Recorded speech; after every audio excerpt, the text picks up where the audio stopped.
नमस्कार दोस्तों, आप सभी को मेरे channel IT banking service with Nagesh में स्वागत है।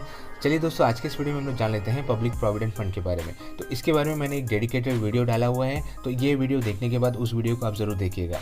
तो चलिए दोस्तों, आज के इस वीडियो में हम डिस्कशन करेंगे पब्लिक प्रोविडेंट फंड में जो नया बदलाव लेके आया गया है सरकार की तरफ से, तो उसके बारे में हम लोग जान लेते हैं दोस्तों। तो चलिए दोस्तों, हम वीडियो के अंदर चलते हैं।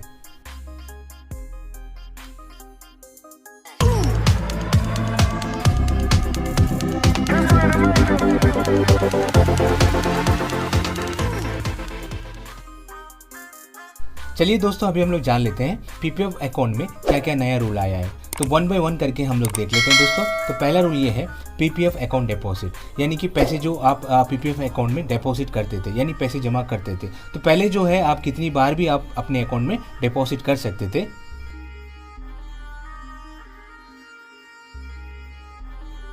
नया रूल के हिसाब से अब हर महीने आप एक ही बार अपने अकाउंट में पैसे जमा कर सकते हो, यानी कि एक साल में 12 बारी अपने अकाउंट में पैसे जमा कर सकते हो। और मिनिमम डिपॉजिट होगा 500 रुपये और मैक्सिमम डिपॉजिट आप कर सकते हैं 1,50,000 रुपये तक।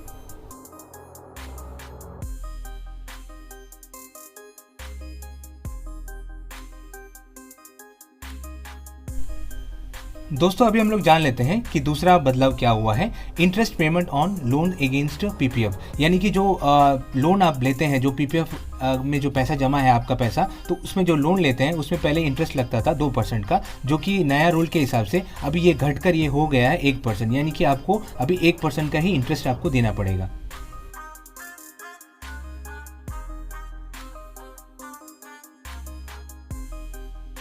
दोस्तों, आपका जो पीपीएफ अकाउंट में जो पैसा जमा है उसके ऊपर में आप कब लोन ले सकते हैं। आप इसमें जो है तीसरा साल या तो छठा साल में आप लोन के लिए अप्लाई कर सकते हैं दोस्तों। अगर मान लीजिए आप तीसरा साल में अप्लाई करते हैं तो जो दूसरा साल होगा, सेकेंड ईयर का जो लास्ट का जो बैलेंस होगा उसके ऊपर में 25% करके कैलकुलेट करते हैं, यानी 25% कैलकुलेट करके जितना भी अमाउंट बनता है उसको ऊपर में आपको लोन मिलता है।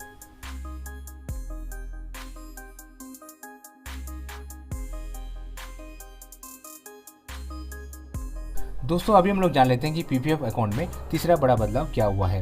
PPF account open and extension, यानी कि अगर आप नया पीपीएफ अकाउंट ओपन करना चाहते हो तो इसके लिए आपको फॉर्म 1 को भरना पड़ेगा दोस्तों। या अगर आप एक्सटेंशन करना चाहते हो, यानी कि आपका जो मेच्योर्ड अकाउंट है, जो कि 15 साल के बाद पीपीएफ अकाउंट मेच्योर हो जाता है, उसके बाद अगर आप उसको 5 साल के लिए आगे बढ़ाना चाहते हो तो इसके लिए आपको फॉर्म 4 को भरना पड़ेगा दोस्तों, जो कि पहले फॉर्म H था, जो कि इसको अभी हटा दिया गया है। अभी आपको एक्सटेंशन करने के लिए फॉर्म 4 को ही भरना पड़ेगा।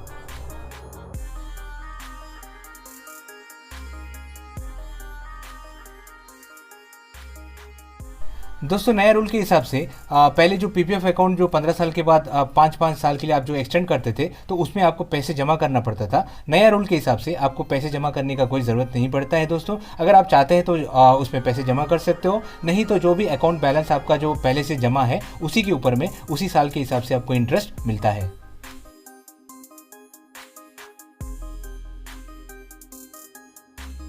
दोस्तों, अभी हम लोग जान लेते हैं कि चौथा बड़ा बदलाव क्या हुआ है दोस्तों।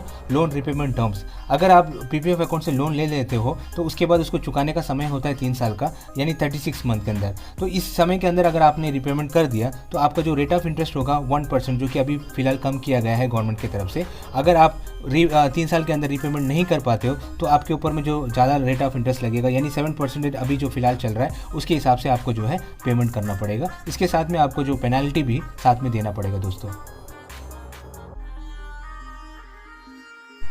दोस्तों, अभी हम लोग जान लेते हैं कि पांचवा बड़ा बदलाव क्या हुआ है दोस्तों।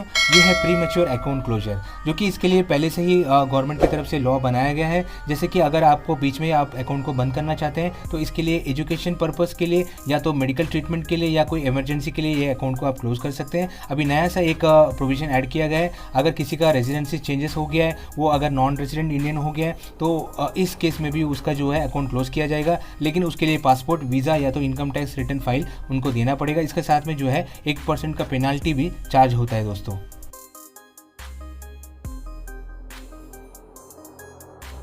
दोस्तों, अभी हम लोग जान लेते हैं छठा बड़ा बदलाव क्या हुआ है पीपीएफ अकाउंट में। टीडीएस शैल बी डिडक्टेड, यानी कि अगर आप 20 लाख से ज़्यादा पैसे अगर आप पीपीएफ अकाउंट से विड्रॉ करते हैं तो विड्रॉ करने का समय और से लेके पीछे का जो 3 साल तक अगर आपने इनकम टैक्स रिटर्न फाइल नहीं किया है तो आपका जो है टीडीएस कटेगा। इस वजह से आपको जो है हर साल ध्यान रखिएगा, हर साल आपको इनकम टैक्स रिटर्न फाइल करना है।